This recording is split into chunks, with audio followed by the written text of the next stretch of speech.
En el libro usted menciona algo que me parece súper poderoso, que es que la enfermedad llega a ti no como un castigo, ni como una maldición, ni como algo del otro planeta. Llega a ti para enseñarte, ¿verdad? Para enseñarte algo muy poderoso. Primero, ¿cómo llega usted a esa clase de conclusiones en su experiencia? Y también, ¿qué le diría a aquellas personas que todavía no creen que nosotros también generamos nuestras propias enfermedades, por decirlo así, desde nuestra mente? Porque eso no es pseudociencia, ni nueva era, ni nada de eso. Eso es ciencia cruda, pura y dura, solo que no la quieren ver.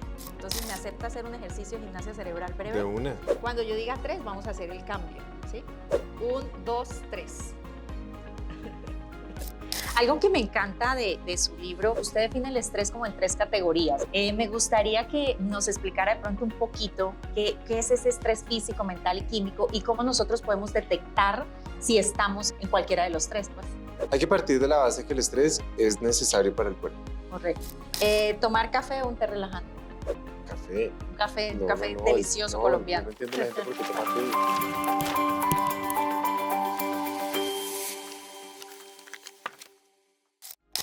Bueno, listo, doctor Carlos Jaramillo, primero que todo, muchísimas gracias. Es un honor Gracias a ti. estar aquí con usted.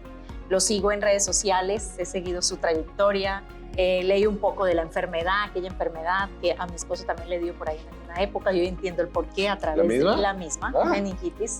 A él le dio esta enfermedad hace años, bueno, no lo conocía cuando le dio y fue, lo que me cuenta fue bastante terrible. Y bueno, pues un gusto estar aquí.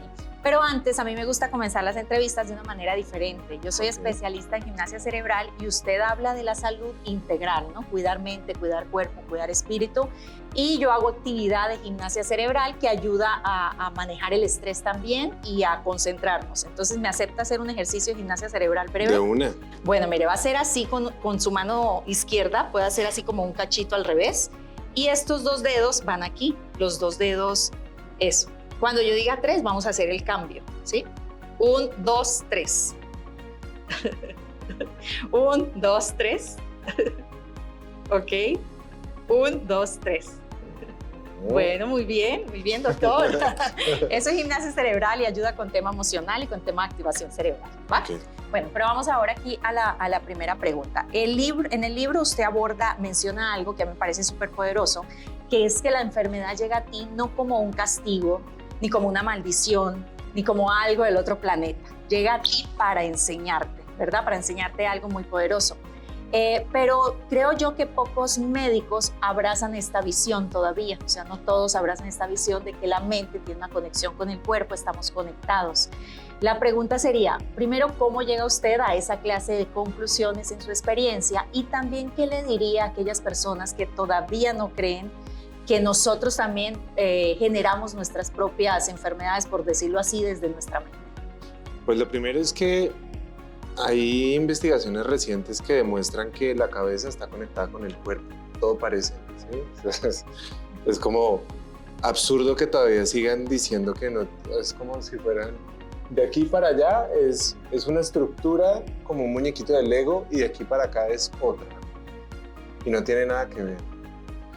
Entonces, pero todos hemos sentido, si pierde nuestro equipo de fútbol, hemos sentido lo que pasa en nuestro cuerpo cuando pierde nuestro equipo de fútbol, todos hemos sentido excitación por alguna persona, por la pareja o por alguna cosa, y nos damos cuenta con cosas muy pequeñitas como desde una creencia yo soy capaz de tener cambios fisiológicos en mi cuerpo. Claro. ¿Sí? Me sube la frecuencia cardíaca, se me baja, se me sube la presión, se me baja, me da náuseas, me da emoción, me da calor, respiro rápido. Entonces yo te digo, ¿eso lo has sentido? Claro, todos lo hemos sentido. Bueno, entonces si eso lo has sentido, pues un sentimiento de miedo, de desesperanza, de angustia, de miedo, de rabia, de ira, extendido en el tiempo, pues estás teniendo la misma serie de respuestas fisiológicas, solo que extendidas en el tiempo. Y eso tiene efectos. Eso es lo mismo que tener un carro prendido 24 horas al día durante un mes, ¿no? Pues el carro está hecho para estar prendido por un tiempo, pero no para estar prendido todo el tiempo. Claro. Entonces, pues, el que no lo quiera ver es que no lo quiere ver. Porque eso no es pseudociencia, ni nueva era, ni nada de eso. Eso es ciencia cruda, pura y dura, solo que no la quieren ver. Ok. ¿Sí? Y como dice el dicho, el paciente solo se enferma de lo que su médico sabe. Si su médico no quiere saber de eso, pues él nunca se va a enfermar de eso. Ok. Si yo quiero resolver la vida en que todos son problemas de columna, te lo apuesto que a todo el mundo lo va a operar de la columna para eso. El paciente solo se enferma de lo que su médico sabe. Y yo no puedo poner mis limitaciones mentales de no saber en contra de los pacientes. Eso es como yo lo veo. Uno tiene que aprender a integrar en la medicina. Y uno tiene que aprender a darse cuenta como médico cuál es la integralidad y cuál es la transversalidad. Y a mí me tocó aprenderlo pues como paciente. Yo ya venía estudiando muchas cosas, ya lo venía integrando, ya lo venía entendiendo, ya venía como saliéndome un poquito de la caja y como quitándome un poco como todas esas creencias que tenía. Pero ponerme en el papel de paciente, y no solamente en el papel de paciente, sino estar en el papel de paciente sin respuestas. Sí. Y yo tengo una cabeza muy inquieta. Yo soy muy, muy, muy inquieto y muy curioso. Y a mí la falta de respuestas me da como desespero. Entonces, pues, ¿cómo lo quito? Pues buscándolas. Claro. Y eso me llevó a decir, yo cuántas veces esto se me ha pasado así en mis narices con tantos pacientes. Y lo empecé a ver y a poner en práctica en los pacientes. Y las respuestas ya han pasado 10 años. Ahorita el 19 de diciembre van a ser 10 años. 10 años de su enfermedad de meningitis. Bueno, muy bien. Algo que me encanta de su libro, bueno, yo leo mucho sobre también autoayuda y estos temas, pero no es un libro autoayuda, es un libro de ciencia. Y bueno, me llega... por ahí estudio la parte de neurociencias y al cerebro le gusta que lo convenzan precisamente con evidencias, ¿no? Entonces algo que me encanta. Y aquí descubrí yo imaginaba el estrés, ¿no? Como tú lo escuchas, el estrés bueno, el estrés malo, pero usted define el estrés como en 3 categorías, ¿no? El físico, el mental y el químico. Me gustaría que nos explicara de pronto un poquito qué es ese estrés físico, mental y químico y cómo nosotros podemos detectar si estamos en cualquiera de los 3, pues. Bien, hay que partir de la base que el estrés es necesario para el cuerpo. Correcto. Es una respuesta fisiológica necesaria de adaptación. O sea, el estrés en un nivel es bueno. Hay diferentes mecanismos que funcionan porque yo estreso un poquito a mi cuerpo responde. El problema es cuando yo le estreso más de lo que tiene la capacidad de responder, o de manera aguda o en el tiempo. Okay. Sí, yo puedo sobrecargar el sistema de tal manera que fundo el sistema o simplemente lo puedo tener tanto tiempo prendido que llega un punto en que se funde. Lo curioso es que cuando uno mira las respuestas fisiológicas que ocurren en el cuerpo, si yo digo, vamos a coger una persona estresada, no tengo ni idea por qué está estresado, simplemente lo vamos a medir. Y vamos a medirle todas sus variables. Vamos a medirle cómo están sus ondas cerebrales, su frecuencia cardíaca, su presión arterial, la producción de cortisol, de adrenalina, de insulina, de glucagón. Vamos a mirar la temperatura corporal, vamos a mirar todos los parámetros corporales. No tengo ni idea qué es lo que tiene. Entonces yo puedo medir a una persona y decir, ok, esta persona está bajo estrés. Pero nos midieron a ti y a mí. Y se dieron cuenta que yo estaba en cuidado intensivo, sedado, pero tenía la misma respuesta que tú, que estabas en tu casa. Estoy normal. Divorciando. Y nos midieron y es exactamente la misma respuesta. Entonces eso abre la puerta a entender que las puertas de entrada para el estrés, así sean 3 caminos que se meten por uno solo y que se pueden manifestar de la misma manera, las puertas de entrada son distintas. Entonces uno es el estrés psicológico, que eso lo hemos sentido todos, eso lo sabemos todos. Ese es el que todos hemos sentido, pero el que más creemos que eso no tiene nada que ver. No, eso tiene todo que ver. Sí, ya lo dijimos. Está demostrado que la cabeza está pegada al cuerpo. Okay. El estrés químico es todo lo que ocurre por una infección, por el tabaquismo, ¿sí? Por los tóxicos, por el exceso de azúcar, por el exceso de colorantes, por los aceites industriales, por la mala alimentación, por el alcohol, por los estupefacientes, por lo que sea. Okay. Cualquier cosa que induzca una respuesta química que estrese mi cuerpo. Entonces, el paciente que está en cuidado intensivo tiene estrés químico. ¿Por qué? Porque tiene una infección. Las bacterias o los hongos o los parásitos producen moléculas que generan una reacción química y por ende una respuesta fisiológica celular. Y el estrés físico, pues el paciente en cuidado intensivo también tiene estrés físico porque está su cuerpo completamente postrado, está acostado por demasiadas horas, o cuando el estrés que produce la luz blanca, o el estrés que produce el sobreentrenamiento, la falta de sueño, la sobrecarga física. Por eso mira, fíjate que en la pandemia decían, insólito, hipermaratonista se infecta de COVID y fallece. Y la gente decía, ¿sí ve? Sí. No sabemos. Esto, mejor dicho, hasta los más deportistas los está afectando. ¿Para qué hago ejercicio? Cosas así, pues. Un ultramaratonista es una persona que vive crónicamente estresando su cuerpo. Ok.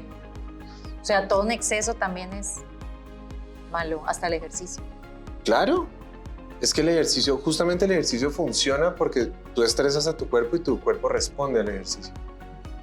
Uno, porque aumenta de masa muscular. Tú estresaste al músculo a un punto en que no pudiste más. ¿Cuál es la señal que estás mandando? Necesito reparar para generar más músculo para poder levantar más peso. Entonces, a una respuesta de reparación para que puedas generar más peso y más fuerza. Para que dentro de una semana ese peso que hoy no pudiste, dentro de una semana sí puedes. Entonces, las tres respuestas, o tú puedes tener de las tres. Yo puedo no sé, me acaban de sacar de mi trabajo, tengo estrés físico, fuera de eso me está dando por comer desastroso y me estoy compensando no durmiendo, estando pegado al celular y entrenando 4 horas diarias para poderme liberar de eso. Okay. Y eso se parece a la vida de muchas personas. A la vida diaria. Claro. Entonces uno puede, pues digamos que no está fragmentado. No es que el estrés químico vaya por un lado y el estrés físico vaya por otro. Y o sea, todos a la larga van a coger el mismo camino y van a meterse por la misma ruta. Claro, pues la salud es integral, ¿no? Pues, como usted lo dice, pues somos todo, ¿no? Claro. Bueno, doctor, hay una pregunta que yo siempre he tenido y que también usted la menciona en su libro, es el tema de los genes. Inclusive cuando nosotros vamos a una consulta médica, te colocan a llenar pues un formato o el doctor te pregunta de qué sufrió, ¿no? Las enfermedades, que si tu abuelo tiene, qué sé yo, ¿no? Diabetes o el cáncer o esto. Y muchas personas, no, pues es que yo soy propensa a sufrir porque es que mi abuelita y mi papá y mi tío. ¿Cómo se desarrolla esta predisposición genética? ¿Es cierto, no es cierto? ¿Yo puedo activar los genes o los puedo dormir en mi cuerpo? Desde su punto de vista, ¿cómo funciona eso? Desde sus estudios, sus experiencias. De 0 a 100. Ajá. ¿Cuál es la primera pregunta que le hacen a una mujer cuando llega a la consulta de cáncer de seno? Que si... Doctor, tengo cáncer de seno. Ajá. Es la primera pregunta. ¿Cuál es la primera pregunta que le hace el oncólogo? Que si en la familia ha habido familiares que ¿Cuánto es el hayan sufrido? porcentaje de cáncer de seno familiar? No lo sé. Basado en esa pregunta. ¿Cuánto te diría tu imaginación? El porcentaje, no sé. Si es la primera pregunta que hacen, es lo primero que investigan, ¿cuánto es la relación de cáncer de seno hereditario? Casi el 100. Ana, ¿relación de cáncer de seno hereditario? ¿Cuántos cánceres de seno son hereditarios? A un 80. Está comprobado. 5%. Nada. La relación de la diabetes es menor al 1%. La relación de la hipertensión arterial es menor al 1%. Wow. Entonces, yo digo, qué tan curioso. Si el cáncer de seno está en el 5%, el otro 95% lo llaman el cáncer esporádico. Es decir, que aparece por quién sabe qué cosas, que tiene toda la relación con todo lo que ha pasado en tu vida. Ok, ¿a cuántas mujeres les preguntan en la consulta de cáncer de seno ¿Qué te has untado en los últimos 30 años de tu vida? ¿Qué te has comido en los últimos 30 años de tu vida? ¿Cuántos antibióticos te han dado en los últimos 30 años de tu vida? ¿Cuánto omeprazol te dieron en los últimos 30 años de tu vida? ¿Qué perfumes has utilizado? ¿Con qué has lavado en tu casa? Con uno dice, ¿y eso qué tiene que ver? Pues el cocinado de todo eso es lo que más tiene que ver con el cáncer de seno, más que si en tu familia había algo. Wow. Pero entonces las teorías genéticas, pues sí hay enfermedades que son por genes, pero son muy pocas. Y lo que más tenemos nosotros la capacidad es, yo puedo heredar un gen, incluso un gen enfermo, pero depende del entorno en el que está ese gen, del entorno en el que está el tejido, y eso depende más de lo que yo hago con el gen. Yo puedo heredar un gen y nunca aprender. O yo puedo no heredar ningún gen, yo puedo dañar mis genes. ¿Debido a los hábitos? Claro, depende de lo que yo hago con mi vida. Entonces por eso todo lo que insisten, no, es que la diabetes es genética. Falso. Y estamos... ¿Por qué en 1980 había 50 millones de diabéticos y hoy hay más de 600? 40 años después. ¿La población ha aumentado 8 veces? No. 12 veces. No. ¿Por qué ha aumentado la enfermedad cardiovascular como aumenta hoy? ¿Por qué hay tantos niños con cáncer? Si era genético. ¿Por qué hay tantos niños hoy con autismo? Se estima que 1 de cada 40 niños tiene autismo. Y hace 30 años era uno como de cada 3.000, cosas así. No, es que hoy se diagnostica más. Hoy todos los niños tienen déficit de atención, todos, por ejemplo. Todos. Y en todos los salones hay algún niño dentro del espectro autista, y todos tienen déficit de atención, y todos tienen un listado así de todas las restricciones que tienen porque son altamente alérgicos. Entonces el niño es alérgico al pasto, al viento, al polvo, al polen, a las abejas, al higo, al humo, al trigo. No, pues te equivocaste de planeta. Sí. O sea, reaccionas a todo y el problema es todo y no es el niño. No es el niño. Entonces dicen, no, es que alguien alérgico en la familia, sí, el papá tiene rinitis. Eso es por era. eso. Eso era. Y no queremos darnos cuenta que es más importante lo que nosotros hacemos con nuestra vida. Y también la gente lo toma por el lado de, es que esa gente que se cuida, eso es muy difícil, eso es muy estricto, eso es muy rígido, eso es muy costoso. Y todos son excusas para no parar ni siquiera por un segundito a decir, ¿has parado sencillamente a evaluar eso de qué se trata? No. Bueno, entonces no hables. Claro. Ni siquiera le has prestado atención ni 3 meses de tu vida para saber si eso es difícil, costoso, imposible, estricto, cuadriculado, porque no es verdad. Claro. Bueno, doctor, en su libro dice paro, respiro, observo y reinicio, antiestrés. Para ir finalizando, ¿cuáles son los hábitos que no pueden faltar para cuidar más el estrés? Así, los 3, 5 principales hábitos.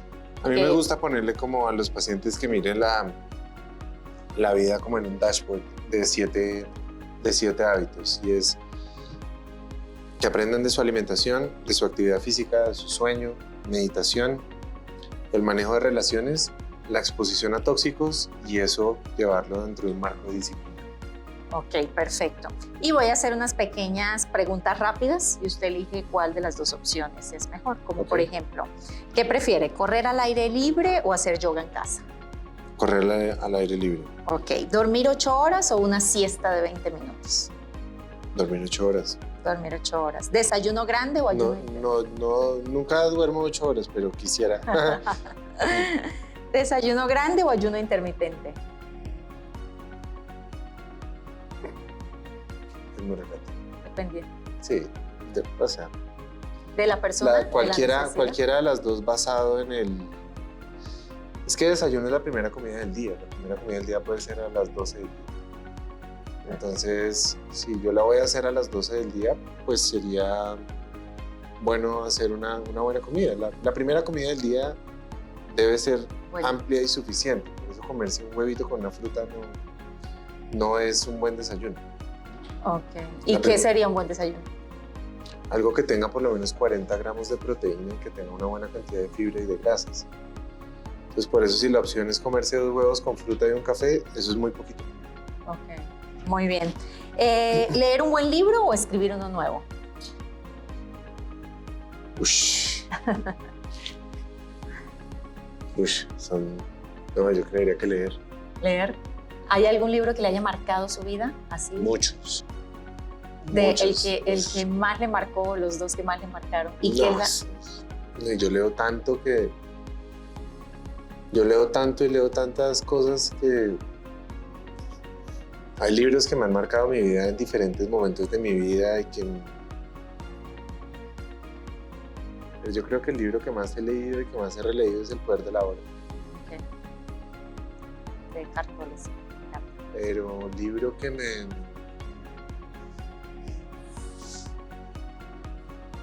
Hay un libro de Ken Wilber que se llama La religión del futuro. Creo que es el libro más difícil que he leído en mi vida. Me muero por ahí año y medio leyéndolo. Wow. Es muy difícil. ¿De entender?